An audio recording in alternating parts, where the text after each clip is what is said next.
Hey everyone, this is Dustin here again from uBuyFirst, and this video tutorial is going to go over a couple of the more finer details once you're able to get all the basic setup requirements down and you're actually searching for some newly listed buy it now items on eBay.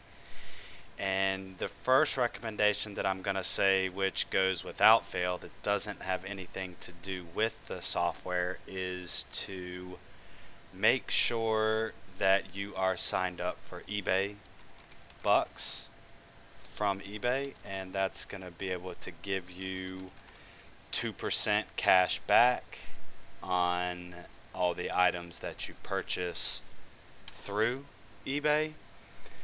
And if you're a larger power buyer, you would know that the max out is $500 per 3 months, which comes to $25,000 worth of purchasing.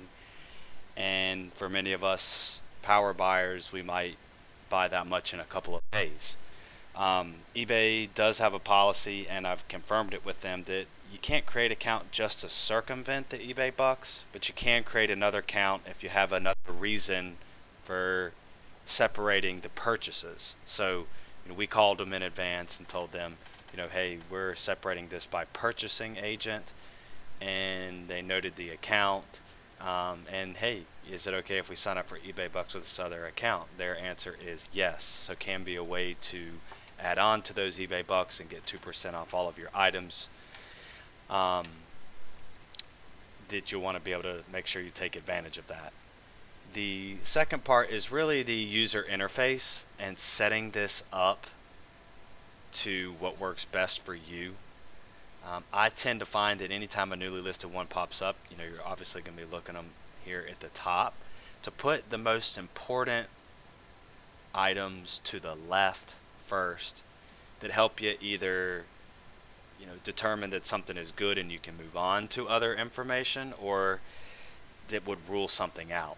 So, and to make sure that your term is specifically stating what it is, here, hey, at least it's an iPhone 5 Verizon. I've got the model and I've got the carrier variant.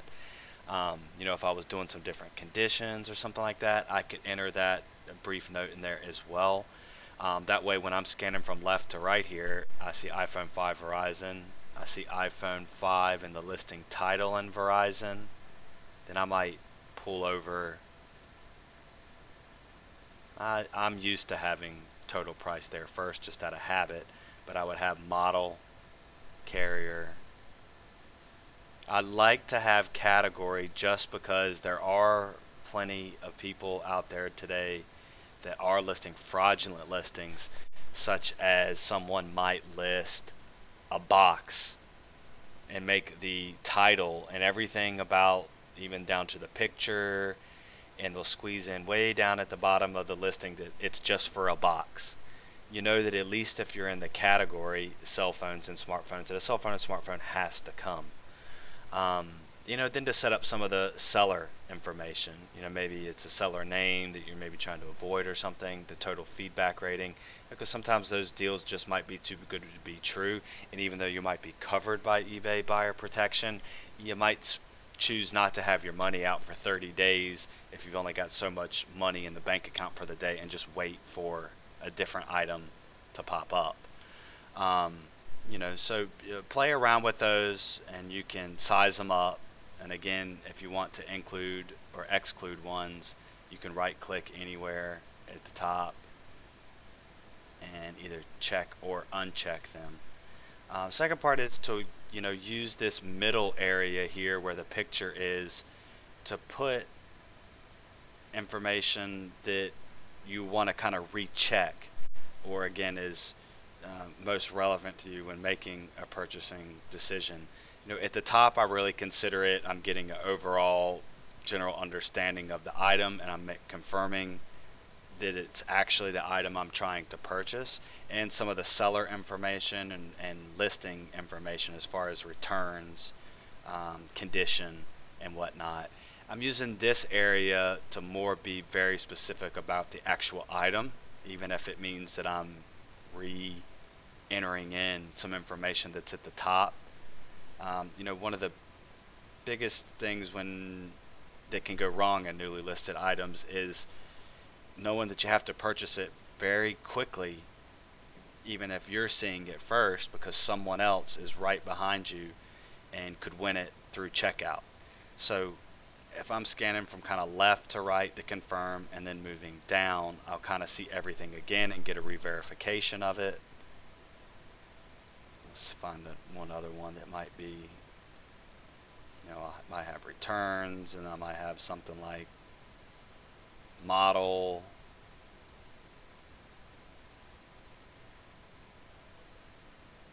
Of course, you can size these out a little bit, and then I might choose storage capacity or something.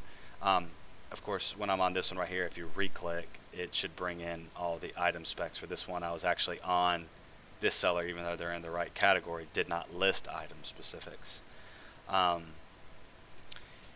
then the next part is to really set up your highlighted terms. That will help you out a lot. I can see here, locked, as they say, it's iPhone locked, iCloud lock, which iCloud lock basically makes the phone a brick. A habit of a bad purchase could be you just looked at the price and knowing that someone's right on your tail to purchasing it, instead of opening it up and going to the browser, you might not have seen it and accidentally bought it because a picture looked good, their feedback looked good.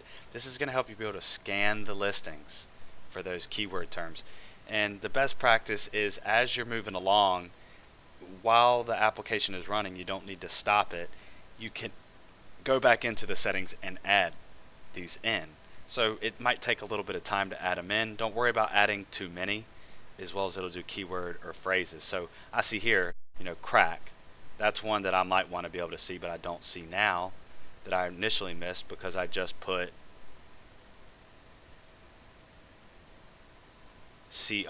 I put cracked with the ED on the end, and it's matching it exactly. So I'm going to enter in cracked over on the options tab, and I'll come back to it. Oh, excuse me, it should be crack.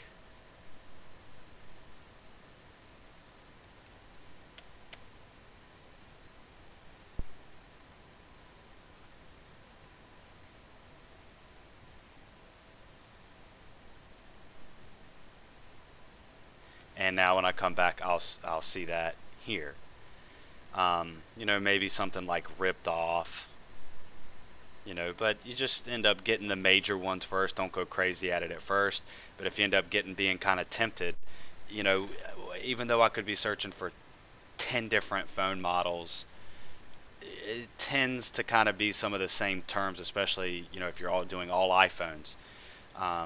The crack, the damage functions and whatnot, that they don't have to be specific. They're just general and overall kind of phrases that are consistently used in a listing. That's really going to help you. One of the other items is, hey, if your category isn't showing up too frequently, that they're going to push them off the page, you can drag these up so that, for the longer descriptions, when they do come, you'll have everything on one page and not have to scan through. Lastly, depending on your screen resolution and just your eye looking at items, you can come down here and plus or minus. You don't want to be having to go all the way up to the computer screen with your eyes if someone wrote something very small. So you can resize that information there. One of the other last items is kind of on the browser side of things. You want to make sure that you have PayPal and eBay linked together. You'll see that if you find an item that requires immediate payment. Otherwise, it's just commit to buy, and that's fairly easy. You'll see this icon here. If you don't, the first time that you're in there, it should ask you if you want to link them. You want to make sure that that's correct.